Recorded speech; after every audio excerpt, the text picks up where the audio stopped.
Hey everyone. Welcome back to Strange Mind 6. I'm your host Ruby, and we are going to be reading Chapter 11 from Long Live the Pumpkin Queen by New York Times bestselling author Shea Earnshaw. And if you haven't already and would like to catch up, I have actually made a playlist so you can go ahead and listen to the chapters one by one until you get to this chapter. And just relax as you listen to it. Now, if you haven't already, I would greatly appreciate it if you hit that like button and subscribe. Without further ado, let's get into this chapter, shall we? Chapter 11. It's nearly evening when I step through the doorway into Halloween Town once more. Back to the place where I uncovered the door, into an ancient realm, into Dreamtown. The sun, a waxen pumpkin, gleams dull and flat on the horizon, hovering just beyond the spiny trees. The air is quiet, and for a moment, I think maybe I could pass back through the woods across the borders of town to my home. I could see Jack, maybe for the last time, before I do the thing I'm about to do. I could run my fingertips along his cold cheeks, whisper his name, and tell him I'm sorry in case I don't return. But between the stirring of leaves, the wind through the autumn birch trees brings the soft hiss of a voice in the distance, a voice that doesn't belong. The Sandman is still in Halloween Town. He hums his pensive lullaby, searching for me in the shadows and dark corners, trying to beckon me out. He must sense that someone is still awake, someone he hasn't found yet. That someone is me. Just like Sandy Claus knows which children have been naughty or nice, and Jack knows which children are afraid of black widow spiders and which are terrified of moon-howling werewolves, the Sandman must know who hasn't yet fallen asleep. I can't risk going back into town. So instead, I tread deeper into the forest, to the thickest of vines, where the newly discovered tree still stands, particularly hidden. I pull away the dead branches I used to block the doorway, to prevent anything else from slithering out into town. But now I will be the thing to slip through the doorway, uninvited. A cold, nervous twitch runs down my seamed spine. The fear, like salt on a fresh wound, making me recoil, to slink back from the doorway and hide in the dark like a coward. I think of the old abandoned well just past Lock, Shock, and Barrel's treehouse. I could climb down inside and hide among abandoned cobwebs and forgotten coins from those whose nightmares were never granted. I could stay there and wait. Days would pass, months maybe. Jack and the others would sleep, and I would be safe and hidden. At one time, I had thought myself brave, a girl who could surely slay monsters if given the chance, because I am a monster myself, created by a madman, living among ghouls and ghosts and grim reapers. But now, I wonder if I'm the wrong heroine for this story. After all, I left a door open into another realm, a dangerous realm. I was heedless, impetuous. I haven't only ruined Halloween and all the other holidays. I have destroyed the life I could have had with Jack before it barely began. The guilt is a double-edged dagger, twisting inside me, breaking threads and tearing me apart. Can the fool of a story also be the hero? Doubtful. But I have loved Jack for far too long to let him be fated to a life worse than death, a life spent in a nightmare he can't wake from. I would cross 1,000 thresholds into 1,000 different worlds for him. I stepped closer to the door, fingers reaching for the dark silver doorknob. In the distance, a low hum rises up over the treetops. The Sandman isn't far away now, crooning his drowsy tune, searching, searching. If I don't go now, I'll lose my nerve. I pull open the small door with the waning moon etched into the wood, feeling the same heavy-eyed lull at the first time I found the door. I close my eyes and hold my breath, bracing myself for whatever awaits on the other side. Then step through the doorway into the realm the leprechaun called Dreamtown. I plummet through the doorway, landing seconds later onto an oddly softened fleecy ground. It takes a moment for my eyes to adjust. The sky not quite daylight, not quite night.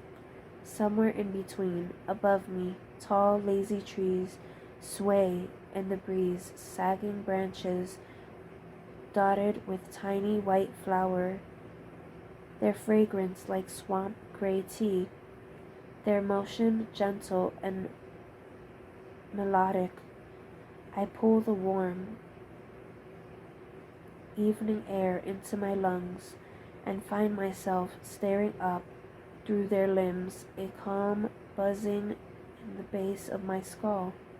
The anxiousness I had felt just before I stepped through the doorway was slipping away like a storm, a spring storm, and I feel like I could coil myself into a shell beneath this grove of trees and sink into a half-wakening dream.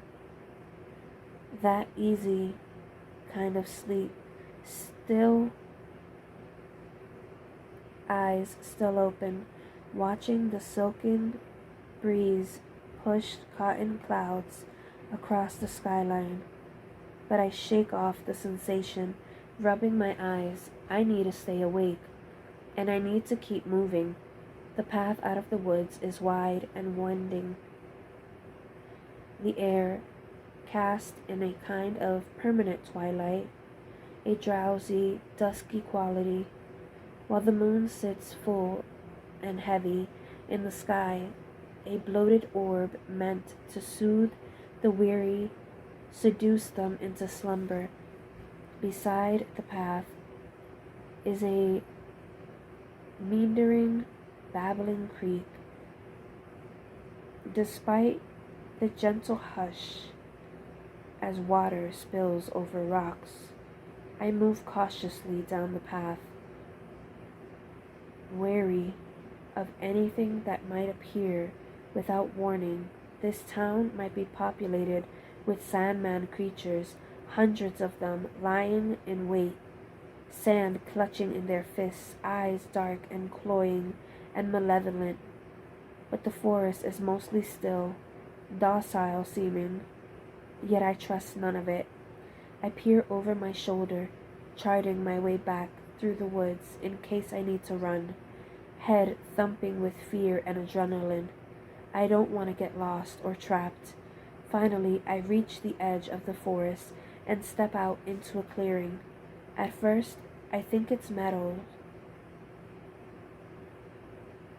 tall grass, shushing in the wind.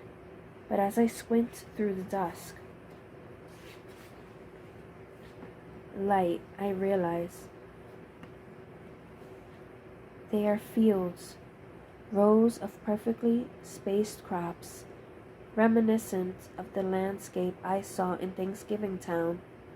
Only here, instead of corn and pumpkins, the fields are thick with lavender. I can smell its calming invite, scent hanging in the air, and startlingly, impossibly, there are people in the fields. My chest rises into my throat, a dizzying whirl of relief and excitement. I watch as they wander the rows of lavender, kneeling in the soil to harvest the fragrant plants.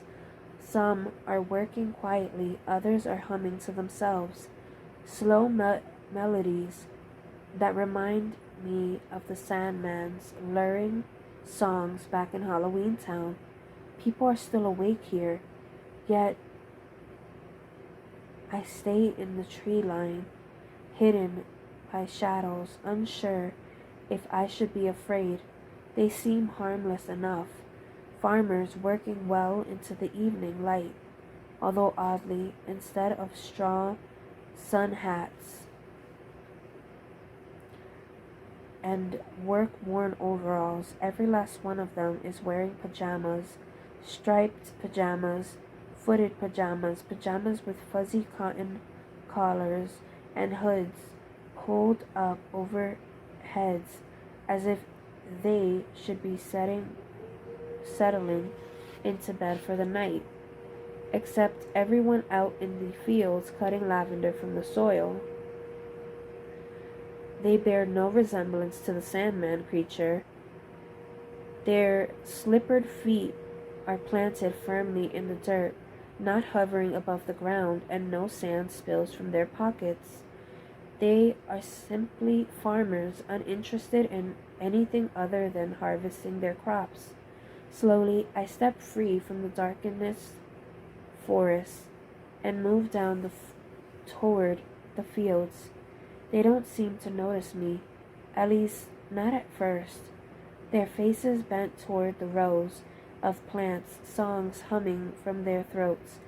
But as I make my way down the center row through the fields, I reach a man hoisting up a basket of cut lavender into his arms, wearing pale blue pajamas with white clouds stitched into the collar, and atop his head a long sleeping cap with a small bell fastened at the pointed end.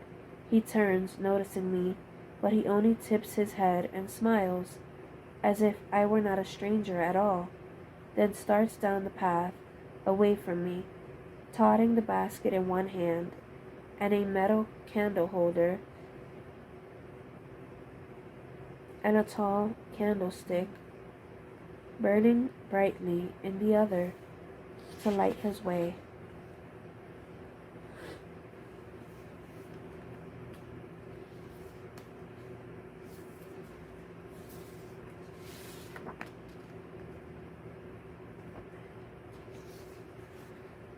"Sir," I say, softly following him down the path.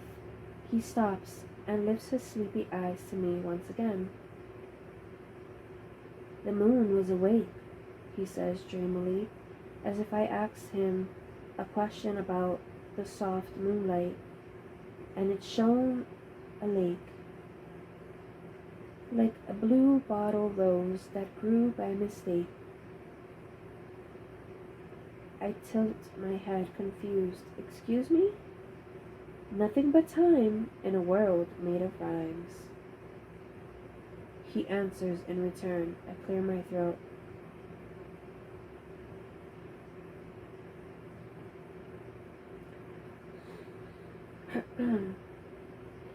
I'm sorry. I don't understand. I was wondering if you might be able to help me. The man's eyes settle on me as if deciphering my words, his mind sorting through some old, dusty language long ago forgotten. I've come from one of the holiday realms, Halloween Town, I say carefully, not entirely sure if I can trust this man. If I can trust anything here in this strange world, it seems I've set loose a creature who I believe came from your world. He's called the Sandman? The man's eyes skirt away from me at the mention of the Sandman, quick like a frightened forest animal. He's put everyone in my town to sleep, and I'm wondering if you know how to stop him. I swallow, sensing an itch of unease rising in the man. Or perhaps wake everyone up?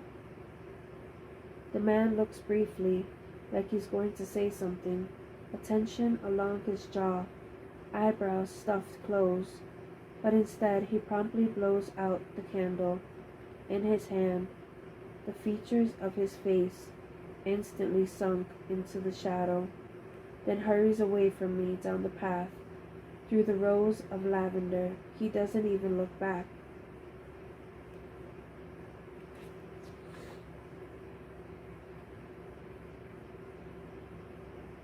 I feel the seams at the corner of my mouth tug down, unsure what just happened, but a few yards away down one of the lavender rows, a woman wearing a footed pajama with little peach flowers embroidered along the neck and candle burning beside her, has lifted her head and is peering at me. Hello, I say gently. Maybe you can help me. But before I can finish, she pulls her woolen sleeping cap down over her ears and turns back to her work, although they seem unflustered by a rag doll in their field. The mention of the name Sandman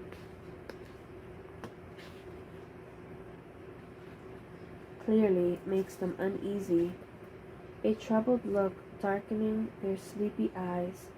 But aside from Leprechaun, they're the first townspeople I've found awake in all the towns and realms.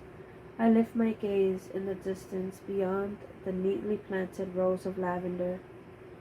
Beyond the sloping field is a massive stone wall encircling a town, Dreamtown. The man who spoke to me in riddles is moving toward it, and I do the same. The path makes its way down through fields to an arched opening in the enormous stone wall, at least 2 stories high, where 2 large, heavy-looking wooden doors have been swung open. At the top of the wall are metal spikes jabbing toward the muted sky, and etched into the soft, pale stone above the doors are the words, Dreamtown. My eyes fall to 2 men posted on either side of the gate, both dressed in midnight blue pajamas, with long wooden shepherd's staff at their sides, the kinds used to herd sheep, except they hold them firmly as if they're weapons, a way to fend off intruders. This town is not like the others. Its borders are protected, guarded, keeping something out or in, and a shiver skips down my threads. The man ahead of me nods at the two guard, then strides quickly through the open gate, unobstructed. I expect the two guards to stop me, to ask me who I am and why I'm here. Shepherd staffs thrust forward to block my way, but they only nod and make no motion to prevent me from passing into the town. Again, I'm surprised that no one seems startled by my sudden appearance, a rag doll from another realm, but I follow the man with the basket of lavender through the gates, then stop to look out across the dreamy twilight town, filled with the murmuring of voices, a sound that makes the leaves in my stomach stir just a little after leaving the tomb-like quiet of all the other towns. The man with the basket of lavender disappears down the side street, and I move slowly toward the first row of buildings, the walls smooth and white like clay, and tuft of straw poking out from beneath the roofs. Perched at the corner of a building,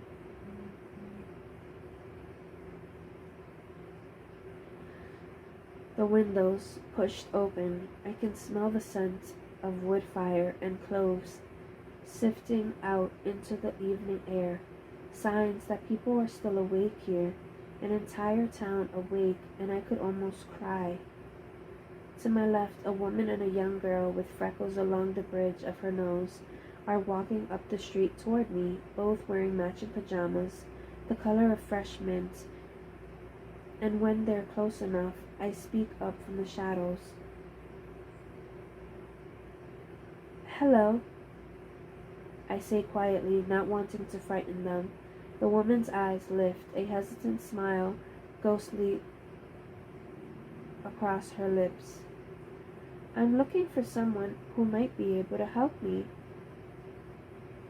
The woman's smile reaches her eyes, gently soft, and the little girl beside her chews on her bottom lip, sliding up onto her tippy toes, then back down in her footed pajamas. She's fidgety and tugs impatiently at her mother's hand. "I've come from one of the holiday towns," I explain as I did to the man, "and I believe I've accidentally set loose a creature from your world." Her eyebrows lift, mouth pinching flat. Before she speaks,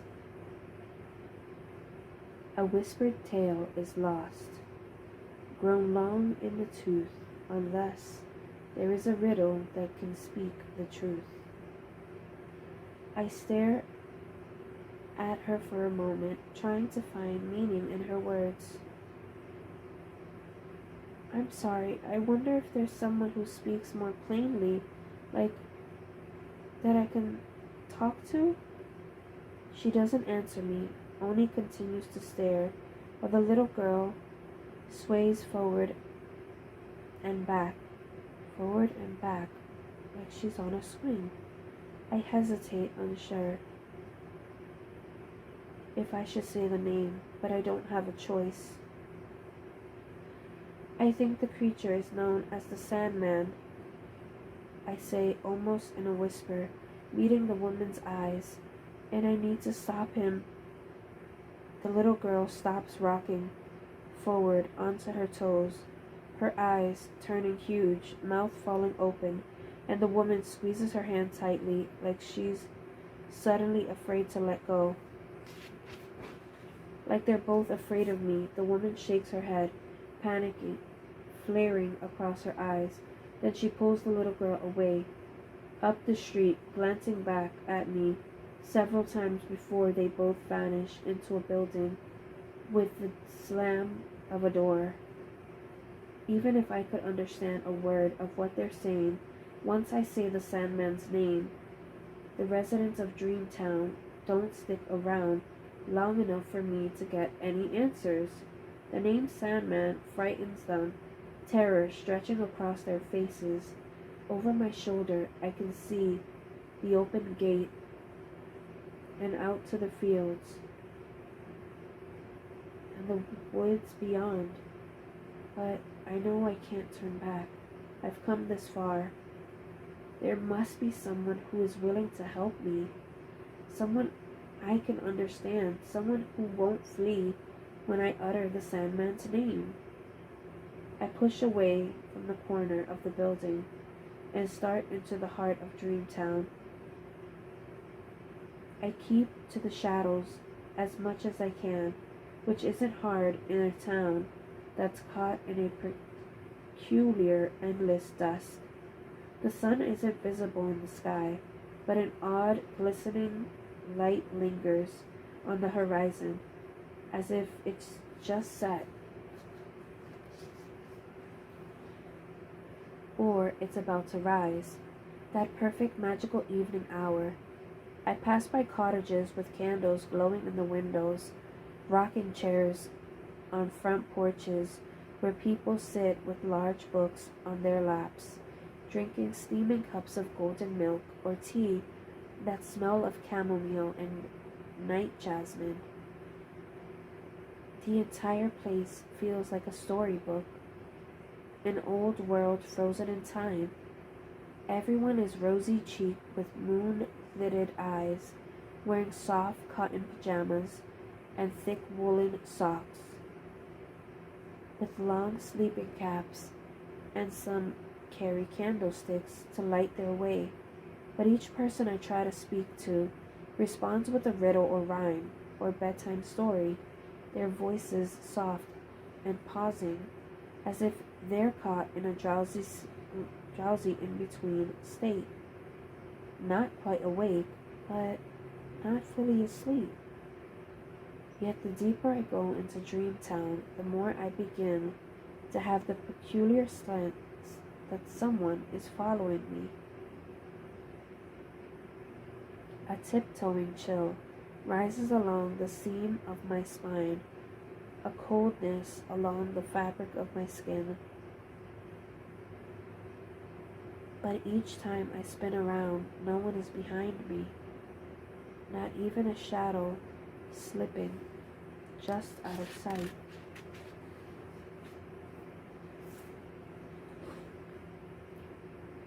I try speaking to several more residents, but they all reply in confusing rhymes, and whenever I mention the Sandman, their eyes widen and they hurry away. Finally, I reach the town center, where park benches lie in circular streets adorned with cushions and handmade quilts, places to rest, to take a quick evening nap. Several pajama-wearing residents are dozing quietly, and I wonder if their days are endless, interwoven with naps and cups of tea by candlelight and bedtime stories. Across the town center stands a large stone building, several stories high, with a carved wooden sign that reads Lullaby Library. Above, two tall doors gleaming in the lamplight. I make my way through the square and pause to peer up at the massive building. We have no structures quite so tall or broad in Halloween Town. Even our town hall is half the size. Posted beside the library doors are two men, both holding long wooden shepherd's staff, just like the men at the outer gate. Why would anyone need to protect the library? I sink down onto one of the benches outside the library, a throbbing at my temples, a worrying ache pulsing behind my eyes. I felt so certain that once I entered Dreamtown, I would either meet my end by falling into a deep sleep, or some other awful demise, or I would find someone who knew how to stop the Sandman. But not this. Not a town populated by people who talk in circles, who I can't understand, who are so horror-struck by the mention of the Sandman that they run in the opposite direction. I pick up the fraying thread on my wrist, tugging it loose. Nothing is how I thought it would be. If If I can't find a way to bring the Sandman back to this world where he belongs, I have no other options, no other towns to visit. This was my last chance. I cover my face with my palms and feel the wetness staining my fabric, soaking through the dead leaves beneath. Maybe there is no saving Jack, no saving the other holidays. They will all be faded to sleep for eternity, on and on without end. And beneath the soot, dark despair and the pain in my chest is another feeling, one that has already been bubbling beneath the surface and now takes root, weaving itself around my soft fabric bones. Guilt. If there is no undoing what I've done, then there is no atonement, no setting things right, no amends.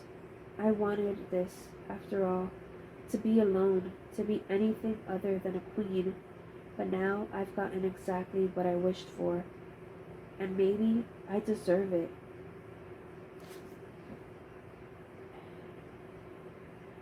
The pressing weight of tears finally breaks over my eyelids, and I don't wipe them away. I let myself cry, sinking into the full brick hard weight of it all, of what I've done. This is my fault, and maybe I'll never see Jack again. Not awake, not as the Pumpkin King. He is as good as dead, just like all the others. Corpses with eyes stuck closed and minds lost to their nightmares. The hurt burns against my eyes, the pain in my chest so deep and jagged, I'm certain it will drown me. I slip my hand into my pocket inside my dress, feeling for the small green clover given to me by the leprechaun on St. Patrick's Day. He said it would bring me luck, but so far I feel wholly unlucky. Nothing is as I'd hoped it would be. Tears soak my cheek. The loose threads in my stomach knot turns, and between the sobs there is a voice, small, barely there. Miss, the voice says again. Miss, they've sent for you. I drop my hands from my face, wiping away the salty sting of tears, and look up to see a small boy wearing moonlight gray pajamas with rabbit ears stitched into the hood. He smiles at me, missing one of his front teeth, the tip of his nose a cotton candy pink, like he's just woken up from a nap, which he probably has. What did you say? I asked, certain I misheard him, because it sounded like he spoke in a full sentence, not obscured by rhymes or riddles. He steps forward and holds out a tiny folded piece of paper, nodding at me, small eyes blinking. I take it from him and carefully unfold the edges. Come to the governor's house. I read it twice, then folded it. Where is the governor's house? I asked. The boy meets my gaze and says, I'll show you. I follow the young boy up the street. We travel 2 blocks until the road abruptly ends, and straight ahead is a white stone house with several low clouds gathered above it, as if the clouds have been hung there on purpose, suspended by string, like a child's mobile above a crib, or painted on with watercolor and dusty white ink. On the front door is a plaque, Governor's Residence. The boy climbs the stone steps up to the front door, and he lifts the metal knocker, banging it twice against the wooden door. A moment later, I can hear footsteps on the other side. Not the harsh plodding of boots, but the soft shh of soft feet The door swings open, and a tall, narrow man in green and blue pajamas with a clean-shaven face holds a candle to illuminate the doorway that stands before us. "Good evening," the man says plainly, his words not in riddle, and I wonder if perhaps this is the common greeting in Dreamtown, since the skies seem to always be hovering right above a soft evening hour. He looks at the boy, then to me, surveying a moment, eye twinkling before he nods and opens the door wide for me to enter. "This way," he instructs. I step into the house, but the boy doesn't follow. He turns and skips back out into the street, his task completed. The tall man leads me into a long, narrow sitting room just off the entryway. "Wait here," he says. This man is clearly a butler, or doorman, or footman, or whatever they are called in this realm, and not the governor himself. I stand in the center of the room, my eyes scanning every detail, every vase and picture frame. The room is filled with overstuffed pillows in corners, thick cotton blankets folded and draped across the backs of couches and cushions. The floor-to-ceiling window let in the glowing evening light, while wax candles flicker from the round table and atop stacks of books. Above me, the ceiling is painted with a nighttime scene, hundreds of tiny stars and constellations against a deep river blue background.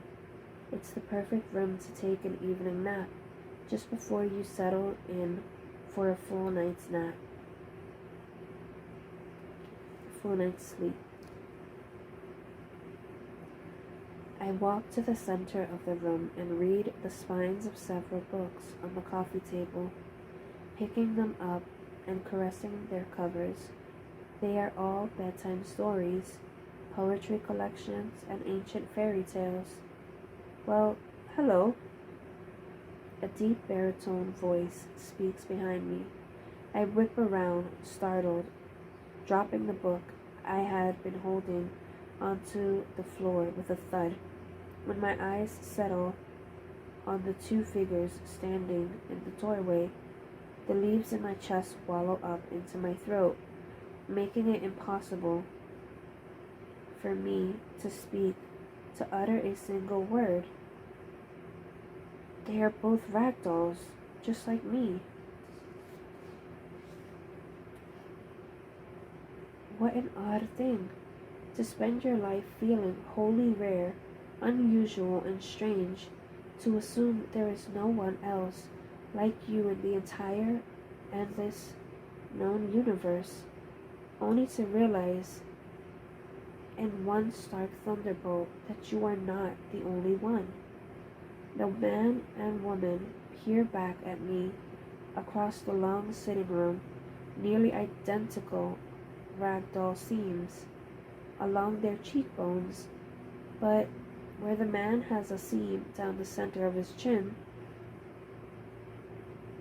the woman instead has a blue thread seam above her right eye, carefully stitched by a practiced hand. Her hair is long and thick, straight, and blood red, while the man's is a wavy chestnut brown, combed carefully to one side, just like the people in the fields and those I've seen in town. They wear matching silk pajamas, paired with heavy robes the same color as the night sky painted on the ceiling above. The man's robe has a crescent moon stitched into a breast pocket with royal blue thread, while the woman's has tiny yellow stars. "We are the governors of Dreamtown," the man introduces, flashing a look at the woman beside him. There is an easy cadence to his voice, likable, trustworthy, and I'm amazed I can actually fully understand him.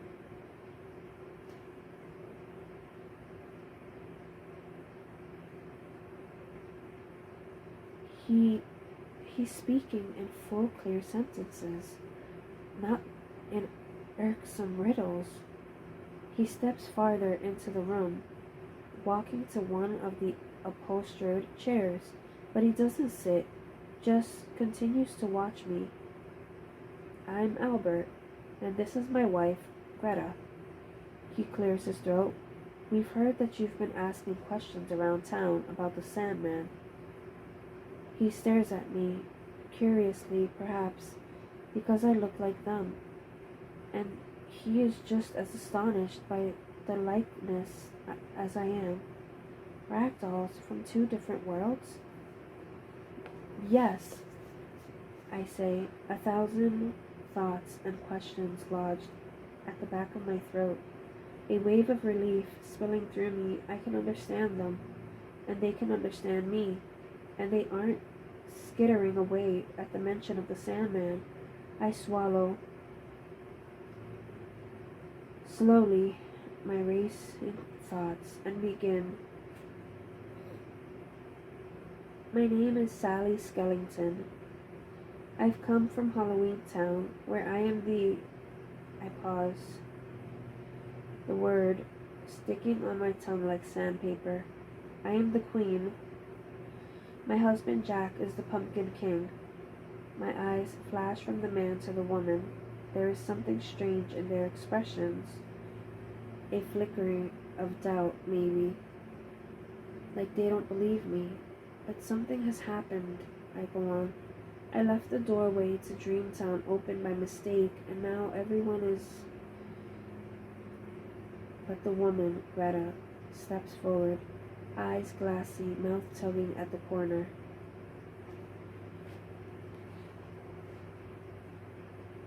Like she's trying to piece something together, solve a riddle in the features of my face. Sally? She asks, cutting me off mid-sentence. You said your name is... Her gaze narrows. Sally.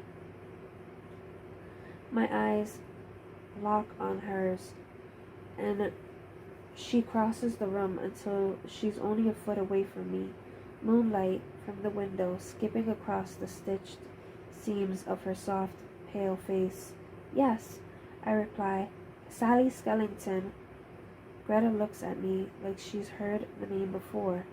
Perhaps rumors of a new queen in Halloween Town have passed through the realms. Perhaps this is something that moves by word of mouth from one town to another.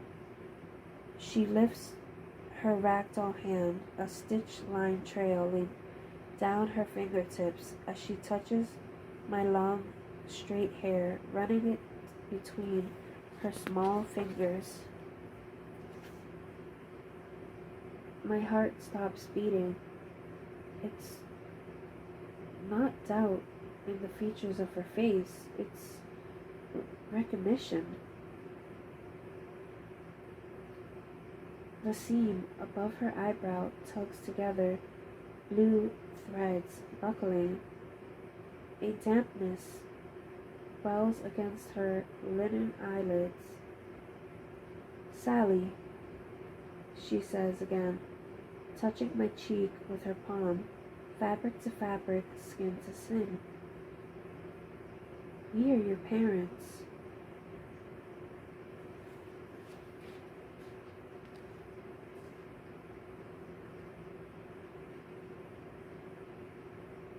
And that, my dear friends,